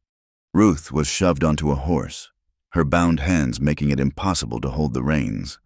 The wiry man, whose name was Pike, mounted behind her, his arm clamping around her waist. Where are you taking me?" she choked out, her eyes streaming, her gaze fixed on the cabin, on the broken door. "We're going for a little ride, ma'am," Boone said, swinging onto his own fine horse. "We need to have a chat about your late husband." They rode out, leaving Eli for dead on the cabin floor. They did not go down the mountain. They rode up, deeper into the high country, where the snow was thick and the trees were dense. The cold was a physical thing, a solid wall of ice that she could barely breathe. Pike's arm around her was the only thing keeping her from falling off the horse. After what felt like an hour, they came to a small, sheltered clearing, an old trapper's lean-to set against a high wall of rock. A dead fire pit was in the center. "This'll do," Boone said, dismounting. "Get a fire going." Pike dragged Ruth from the horse and shoved her down onto a log near the fire pit, checking her bonds. Cole, the man Eli had hit, sat heavily, holding his head, his face a swollen, purple mask. The third man, quiet and watchful, started building the fire. Boone walked over to Ruth, rolling a cigarette. "Now, Mrs. Abernathy, you and I need to clear the air." "What do you want?" she whispered, her body shaking so hard her teeth chattered. "I want you to understand your position," Boone said, lighting a match on his thumbnail. He inhaled, the smoke pluming white in the frigid air. "See, you think Mr. Croft is the man in charge. You think he's the one who wanted your husband's land. You are wrong." He crouched in front of her, his cold, slate-colored eyes holding hers. "Croft is a speculator, a glorified clerk. He buys land. But I am the one who finds it. I am the one who knew your husband's claim, and Eli's claim. We're sitting on the same load. I've known it for 5 years." He took another drag. "I tried to buy your husband out, fair and square. He was a stubborn old fool. Said the land was not for sale, so I applied pressure. I had his grain shipment lost. I had his cattle rustled. I made his life difficult. I wanted to break him, to force him to sell." Ruth stared at him, the pieces of her cold, silent marriage clicking into place. The late nights her husband had spent at his desk, his face gray, the unexplained debts, the quiet, suffocating desperation. It had not been her, it had been this man. He still wouldn't sell, Boone continued, almost admiringly. He was a tough old bastard, so I had to escalate. I hired Croft. I told him, "You're the money man. You get me that land. Hire who you need. Do what you must." And that, my dear, is when he hired Eli to kill your husband, all at my direction. He smiled. Imagine my surprise when Eli, the best killer I know, turned the job down. And then, imagine my frustration when your husband had the poor timing to die of a lung fever before I could try another way. It complicated things. The bank, the notes. But now it is simple again. I have the claims, and I have you. You are going to sign a piece of paper, confirming my version of events, that your husband was a swindler, and the land reverts to me. And if I do not, she breathed, the words tasting like ash. Boone's smile widened. Then you will just disappear, same as Eli. A tragic couple, lost in a blizzard. The town will be sad, but they will be very happy to let Mr. Croft and his partner, me, develop the gold mine that will make them all rich. He stood up, dusting the snow from his knees. Think on it. You have until the fire burns down. Back in the cabin, the cold was the first thing that woke him. Eli's head felt like it had been split in two with an axe. He groaned, a low, animal sound. The blood on his face had frozen, gluing his cheek to the stone hearth. He pushed himself up, his good arm shaking, his vision swimming. The world was a blur of gray and red. His wounded shoulder was a symphony of pure, unadulterated agony. The blow had broken the skin open again, but that was not what mattered. Ruth, he grunted, his voice a dry croak. The cabin was empty. The door was gone, shattered, letting in the snow and the wind. Her coat was gone. Her bag was still there. They had her. A rage, so cold and so pure it cleared his head, settled over him. The pain vanished, replaced by a single, driving purpose. He staggered to his feet. He ignored his wounds. He moved with the deadly economy he had learned 2 decades ago. He splashed icy water on his face, the shock of it making him gasp. He looked at the floor. 4 sets of boot prints, plus his and hers. He grabbed his fur coat, pulling it on, hissing as the movement tore at his shoulder. He strapped a knife to his belt. He grabbed his spare revolver from the box, the one with her handkerchief, and tucked it into his waistband. He grabbed the Winchester. He went outside. He moved to the tracks. 5 horses. They had left. He checked the sun. Maybe an hour ago, maybe less. They were moving slow. 1 horse was carrying double, carrying her. And they had made a mistake. They had not gone down. They had gone up, into his territory, into his woods. Eli began to run. He did not follow the tracks. He knew where they were going. The old trapper's lean-to was the only decent shelter in that direction. They would go there to get out of the wind. He did not follow the winding trail. He went straight up the ridge, through the deep snow, through the thick, dark pines. His body screamed. His head throbbed. His shoulder was on fire. He ignored it all. He was no longer Eli. The recluse, he was Eli. The scout, the hunter. He moved silently, a gray shadow against the white snow. It took him 30 minutes, a brutal, lung-searing climb, to get above them. He found a high granite outcrop and lay flat, his rifle resting on the rock. He saw them below. The lean-to, the 4 horses, Boone, standing over Ruth, the big man, Cole, by the fire, the wiry one, Pike, checking the horses, and the 4th man, the quiet one, standing watch, his back to the trees, his rifle cradled. 4 of them, 1 of him. Bad odds, but they were in a clearing. He was in the shadows. He had the high ground. He settled the rifle butt against his good shoulder. The pain was so bad, it made his vision blur for a second. He breathed. He let the pain become part of him. He centered the rifle sight on the man standing guard. He could end it. One shot, then Boone, then the other two, but they were close to Ruth. If he missed, if they scattered, they would take her, or kill her. No, not like this. This was not a soldier's fight. This was a hunt. He slid back from the rock, disappearing into the pines. He began to circle, moving down the slope, silent as the falling snow. The man on watch, his name was Shaw, shivered. He hated the cold. He hated the mountains. He pulled his collar tight and turned his back on the woods for a moment, cupping his hands to the new fire. It was the last thing he ever did. Eli came from the shadows like a panther. His good arm snaked around Shaw's throat, cutting off any sound. His other hand, the one with the bad shoulder, drove the knife from his belt up, once, under the man's ribs, into his heart. Shaw stiffened, a choked, wet sound, and then went limp. Eli held him, easing him down into a snowdrift behind a large pine, so the others would not see. He took the man's rifle and his ammunition belt. He looked back at the camp. Boone was talking to Ruth.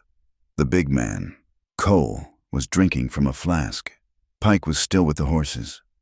Eli moved, a shadow flitting between the trees, until he was behind the lean-to, near the horse line. Pike was whispering to the animals, calming them. They could smell the blood. Pike heard a noise, a snap, like a twig. He drew his pistol, peering into the gloom of the pines. "Who's there?" Eli stepped out, not from the pines, but from the side, from the shadow of the lean-to. "Just me." Pike turned, surprised. He was fast. He raised his pistol. But Eli was faster. He swung the new rifle, the one he'd taken from Shaw, like a bat, smashing it into Pike's wrist. The sound of bone breaking was sharp and dry. The pistol flew into the snow. Pike screamed, clutching his shattered hand. Cole and Boone spun around, rifles coming up. "What is it?" Boone yelled.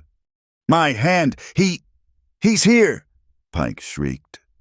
Eli was already gone, vanishing back into the trees, leaving Pike screaming, unarmed and useless.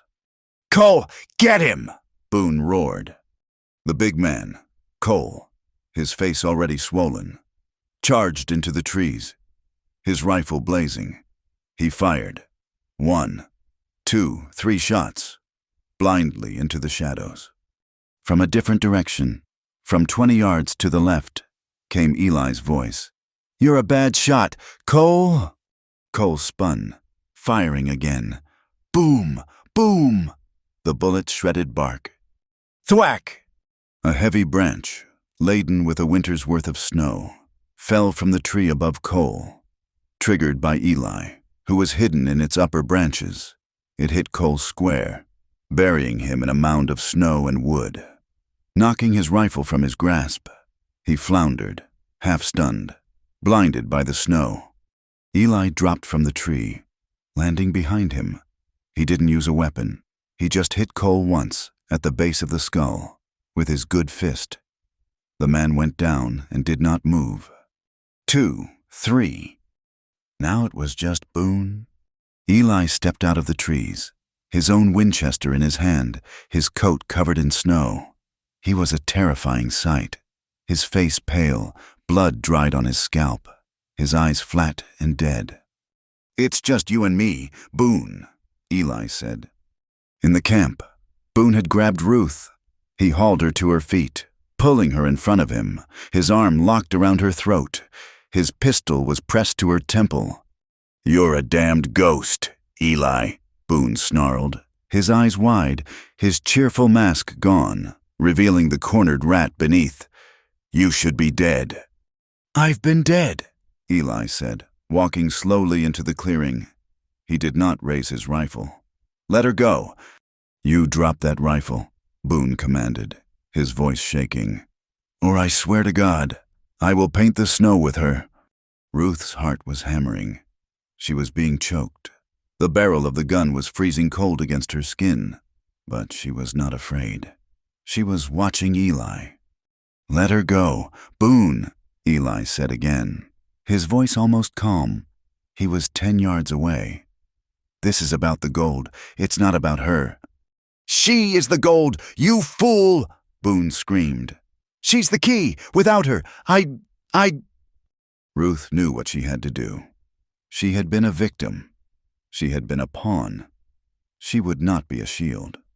She did the only thing she could. She bit him. She sank her teeth into the arm he had around her neck, biting down with all the force of 10 years of repressed rage. "Gah!" Boone screamed, his arm flinching in pure, reflexive pain. His grip loosened. It was all Eli needed. But Ruth was faster. In that 1 second of separation, she did not run. She twisted, her bound hands grabbing Boone's gun hand, shoving it away from her.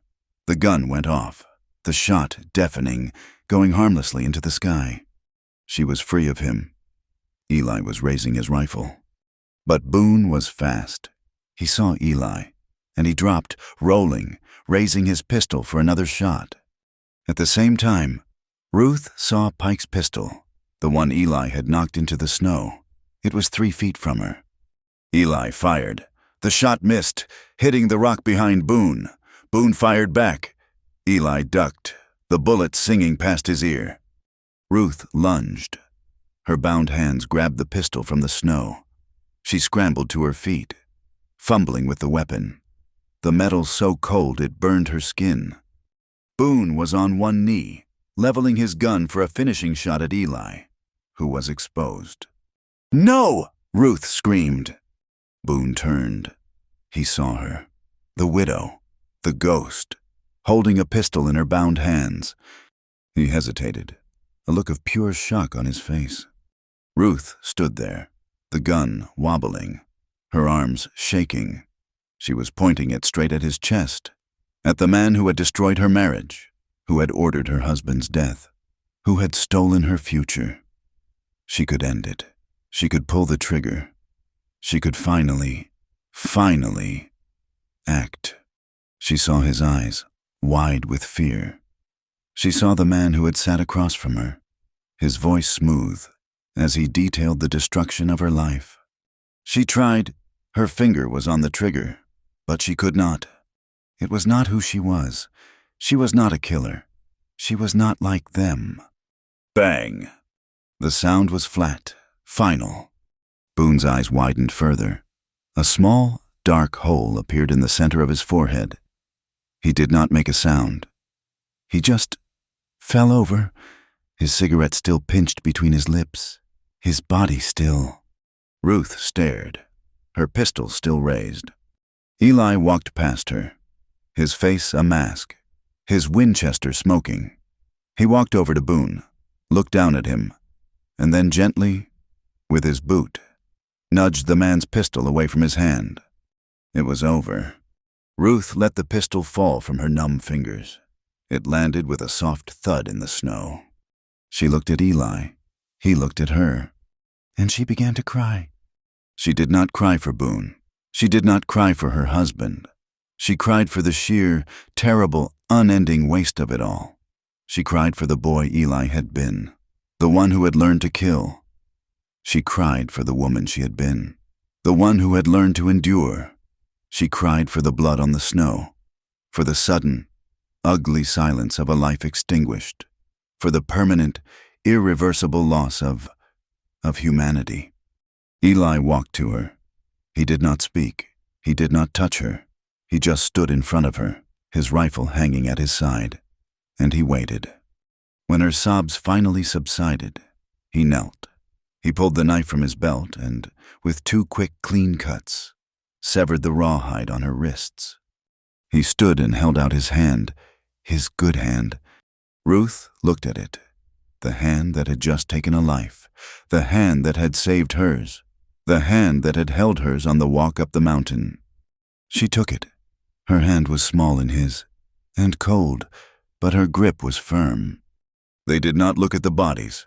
They did not look at the lean-to. Eli picked up his own rifle, and without a word, they turned. They left the dead men, the horses, the guns. They left the past, smoking, in the snow-filled clearing. They walked away, hand in hand. The sun was setting, and the woods were quiet, the snow falling softly again, already beginning to cover their tracks. There was no more fear. There was no more hiding. There was only the snow and the vast, cold sky, and two hearts, beating, scarred and broken, but beating together. The snow did not vanish gracefully. It yielded with a groan, a slow, grudging retreat that turned the world to mud and muck. The spring of 1890 was not a gentle birth. It was a thaw, and the thaw revealed everything that the white had hidden. It revealed the skeletons of deer caught in the deep drifts, the gray, matted fur of rabbits, and, in a clearing high up the pass, the bodies of 4 men, preserved by the ice like grotesque statues. They did not stay in the old cabin. They did not even wait for the bodies to be found. The morning after the killing, Eli had packed what little they could carry onto the back of his mule, his father's tools, an axe, the bag of ammunition, her small carpet bag, and the blankets. He had left the shattered door hanging open, a gaping wound. He had left the past for the town to find. They walked for 2 days, deeper into the wilderness, following the sound of a creek that was just beginning to break free of its ice. They did not speak of what they had left behind. They spoke only of the next step, the next ridge. They found the place. It was not a clearing, but a small meadow sheltered by a high granite wall on one side and a thick stand of aspen on the other. A small, clear stream, a tributary of the Bitterroot, cut through the middle. It was hidden. It was defensible. It was theirs. Building the new cabin was a slow, agonizing penance. Eli's skull was healing, a jagged, angry scar hidden in his hair. His shoulder was a constant, throbbing ache. He could not swing the axe for more than 10 minutes at a time, but he did. The sound of his axe echoed in the small meadow, a rhythm of their new life. He would chop until the sweat poured down his face, his jaw tight with pain, and then he would sit, his head in his hands, his breath ragged, while Ruth took the smaller branches, stripping them for the roof. She worked beside him. She was not the frail, gray woman from the church vestry. She hauled stones from the creek bed, her hands bleeding, her muscles burning, piling them for the hearth. She mixed mud and moss with her bare hands, chinking the logs he set, sealing them against the wind that still carried a bite. They worked in a shared, exhausted silence. It was not the hostile silence of their first days, nor the fragile silence after the blizzard. It was the silence of 2 animals building a den, a primal, shared understanding. They were too tired for words, too focused on survival. By the time the aspens had small, pale green buds, they had a home. It was smaller than the first cabin, just 1 room, with a low, sturdy roof and a fireplace that drew clean. It was rough, and it was dark, but it was theirs. They had built it with their own hands, from the ground up. The outside world found them, as it always does. It came in the form of Jedediah Potts, the mail carrier. He was a wiry old man who rode a mean-tempered mule and chewed tobacco. He was the only man in the territory who feared neither weather nor outlaw, and he had been contracted to deliver supplies to the mining camps to the north. Their meadow was on his route. He rode in one Tuesday in late April, stopping 50 yards from their cabin, his hand near his pistol. "Eli!" he yelled, his voice a reedy caw. Eli came out, his Winchester held loosely in his good arm. He stood on the new rough-hewn porch. "Jedediah." Eli nodded.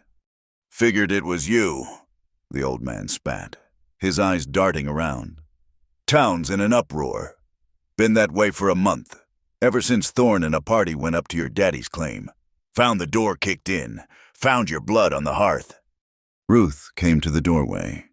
wiping her hands on an apron she had made from a flour sack. Jedediah's eyes widened slightly, and he respectfully tipped his hat. "Ma'am." He looked back at Eli. "They thought you was dead. Then, 2 weeks later, some trappers found the others, up by the high pass, Boone and his men, 4 of 'em." Eli said nothing. He just watched. "The town's got the story now," Jedediah continued, warming to his gossip. "They say you're a killer. Eli, say you killed Boone and his crew for the gold. They say you stole this here woman." "Did they?" Eli's voice was flat. "Mrs. Gable, she's saying you're both marked by the devil. Preacher Davies held a service for your lost souls. They say this land is cursed. Your daddy's claim, Abernathy's claim. They all say it's blood gold. No one will go near it, not even Croft. He packed up and left. Said the claim wasn't worth the fight." A slow, cold smile touched Eli's lips. "That's a shame." "They are scared of you, Eli," Jedediah said, his voice dropping. "They're saying you've gone full savage. They say you killed 4 men with a bad shoulder and a cracked skull. They are leaving you be. A silent kind of punishment. They call it, you are shunned. Officially, you and her. No one is to trade with you. No one is to speak to you." "And you, Jedediah?" Ruth asked, her voice clear and strong. The old man looked at her, then at Eli. He shrugged. "My job is to carry the mail. Ain't my job to judge. Besides, Silas Boone owed me $12 for a saddle. I reckon his debt's paid." He pulled a sack from his mule. "Got flour, salt, coffee, and cartridges. You'll pay the list price, plus 20%. For the trouble." "Fair," Eli said. He went inside and returned with a small stash of money he had. From that day on, Jedediah was their only link. He came once a month. He brought news and supplies, and he took their money, and he told no one. The town, miles down the mountain, left them in their high, silent prison. It was a prison they had built, and it was a prison that had set them free. The spring turned to summer. The aspens leafed out, their green canopies shimmering in the wind. The creek ran full and bright. Wildflowers, bluebells and pale purple lupine carpeted the meadow. It was in this green, hopeful time that the sickness began. Ruth found herself waking with a familiar, sour bile in her throat. At first, she blamed the salt pork, or the hard winter. But when she stood, the cabin would tilt, and she would have to brace herself against the wall, her head spinning. She knew. The knowledge was not a joy. It was a cold, sharp terror that stabbed her in the gut. She would go to the creek to fetch water, and she would stand there, her hand on her flat belly, her mind frozen. A child? His child? All she could see was a small, still form. All she could feel was the frozen dirt under her fingernails. All she could hear was the sound of her own lonely sobs and the clink of Mr. Abernathy's whiskey glass from the porch. She had lost one. She could not lose another. She hid it for weeks. She would wake before Eli, slipping out of the cabin to be sick in the woods, washing her face in the icy creek before he stirred.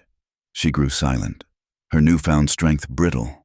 She would sit for hours, her sewing untouched in her lap, staring at the wall. Eli saw. He was a hunter. He saw every change, every shadow. He saw the new darkness in her eyes, the way she flinched sometimes when he touched her. He misinterpreted her silence. He thought it was the isolation. He thought it was regret. He thought she was finally realizing what she had chosen, a life with a killer, a pariah, in a shack, miles from civilization. He thought she was beginning to hate him. He did not speak of it. He just worked. He worked to prove he was more than the man he had been. He tore up the small, rocky patch of land behind the cabin, hauling away the stones, mixing in leaf mold from the forest.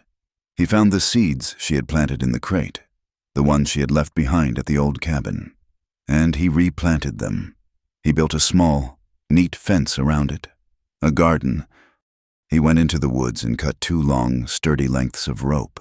He found a smooth, strong branch of oak, and on the largest aspen at the edge of the meadow, he built a swing. It was a simple, hopeful, heartbreaking gesture. He built it for her, for the woman he saw growing sadder by the day. But in his heart, he built it for a future he was afraid to name. One evening, Ruth watched him from the cabin, watched him test the swing with his own weight. He looked so large, so out of place, a scarred, hard man on a child's toy. That night, he sat at their small table, a piece of foolscap paper in front of him, a pen, and a small bottle of ink that Jedediah had brought. He was trying to write. She watched him, his tongue caught between his teeth, his brow furrowed. His large, scarred hand was clumsy with the small pen. He would write a line, then swear, crumple the paper, and toss it in the fire. He did this 4 times. "What are you writing?" she finally asked, her voice quiet. He looked up, his face flushed with frustration. "A letter." "To who?" He took a deep breath. "To your mother." Ruth's heart stopped. My mother? Why?"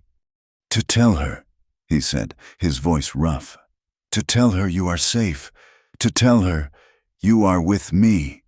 And to apologize. For that night, 10 years ago. For all of it. For Abernathy. For the shame. For everything I took from her. From you." Ruth looked at the fire, at the 4th piece of his guilt turning to ash. You cannot," she whispered. "She is a good, Christian woman. Eli, she is the one who arranged my marriage. She will hate you. She will think you have stolen my soul." "Then she will hate me," he said, picking up the pen again. "But she will know. She has a right to know that you are not dead." Ruth watched him. This man who could kill 4 men in a morning, struggling, sweating, over a simple letter. He was doing it for her, to mend a fence that was not even his. The terror in her belly, the cold secret, it suddenly felt like a betrayal. He was offering her his whole, broken, trying heart, and she was hiding this one essential piece of herself. "Eli," she said, her voice trembling. He looked up, weary. "What is it?" "I am not sick," she said. He frowned. I never said you were." "The mornings, the silence. It is not sadness, Eli. It is not regret, not for you." She stood up, her hands twisting in her apron. I am with child." He froze. The pen was still in his hand. He did not move. He did not breathe. He just stared at her, his dark eyes wide, searching her face. You are sure?" he whispered. She nodded, the tears she had held back for weeks finally coming. I am so afraid," she choked out. "I lost the first one. Eli, I buried him myself. In the dirt. I cannot. If I lose this one, I will not survive it. I will not." She collapsed, her hands covering her face, the sobs tearing out of her, all the fear, all the grief, all the hope erupting at once. In 2 long strides, he was across the room. He did not hesitate. He did not speak. He knelt in front of her, pulling her hands away from her face, and hauled her into his arms. He held her, his good arm and his wounded one, pulling her against his chest, tucking her head under his chin. He just held her, his large, warm body a wall around her, absorbing her shaking. He let her cry until the sobs faded to choked, weary breaths. "You will not lose this one," he whispered into her hair, his voice thick. "You do not know that," she wept. "I know it," he said, his voice fierce. He pulled her back, holding her face between his rough, calloused hands. He looked her in the eyes, and his were shining. "I know it, because he is ours, because I am here. You will not do this alone. You will not bury this one. Do you hear me?" "Ruth, I will not let you." He was not afraid. He was not disgusted. He was happy. The hope he had whispered in the dark, "I hope for it," was there on his face, raw and real. He leaned in and kissed her, a long, deep kiss that tasted of salt and ink and, for the first time, of a future. 2 weeks later, Jedediah Potts returned. "Got a package for you, ma'am," he said, handing Ruth a small parcel wrapped in brown paper and string. It was addressed to Ruth Abernathy, care of Eli, Bitterroot Mountain. She took it, her hands trembling. The handwriting was her mother's. She waited until Jedediah had ridden away, his mule complaining, before she sat on the porch. Eli stood in the doorway, watching, giving her space. Her fingers were clumsy on the string.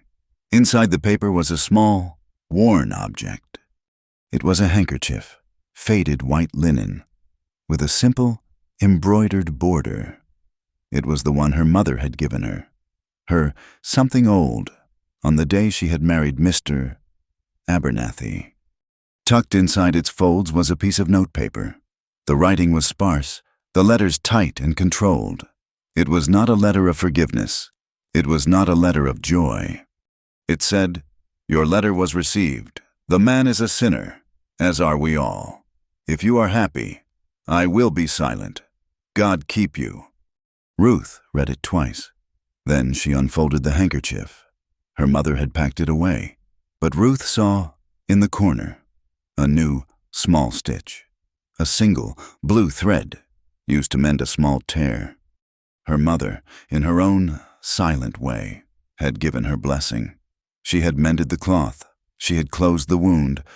Ruth closed her eyes, pressing the linen to her face. It smelled of her mother's rosewater and cedar. She let out a long, slow breath. The last chain holding her to the past, the chain of her mother's shame, had just fallen away. The summer faded. The aspens turned a brilliant, blazing gold, and the air grew crisp, smelling of pine and the coming cold. They were ready. The cabin was chinked tight. The small shed was full of wood Eli had chopped, his shoulder now fully healed, the muscles strong. The garden had yielded a small, precious harvest of roots and herbs. One evening, Ruth sat on the porch, wrapped in a thick wool blanket Eli had traded from Jedediah. The sun was setting, a spectacular, fiery death that painted the high peaks in strokes of orange and deep violet. She was heavy with child now, her body full, her movements slow and deliberate. She was not afraid. She heard the soft tread of his boots on the porch planks. He came up behind her. He did not speak. He just stood there, his presence a warmth at her back. Then he moved. His hands came around her, large and sure. They did not settle on her shoulders, but came to rest on her belly. His long fingers spread wide over the curve of their child, who kicked in response. Eli smiled. She felt it, the small vibration of his happiness against her. He leaned down, his rough beard brushing her hair, and pressed a soft, warm kiss to her shoulder, just above the blanket. She turned her head, her cheek resting against his. She looked out at the vast, wild, beautiful world that was their home. "They forced me into your cabin," she whispered, her voice quiet in the twilight. "They forced me up this mountain. But now?" She placed her hands over his, holding them against their child. "Now, I choose to stay, for all my life." He did not answer. He just tightened his hold, his head resting against hers. He smiled, a small, scarred, private smile that was only for her. And in the gathering dusk, the single golden square of light from their window, the light of the fire they had built together, shone out, pushing back the wilderness, a small, stubborn, and defiant star in the vast, dark mountains. Thank you for listening to this story. We would love to know where you are listening from, so please drop a comment below and let us know. It is always a pleasure to connect with our audience. If you enjoyed this tale, Please consider subscribing to the From Wild West channel and share your thoughts with us.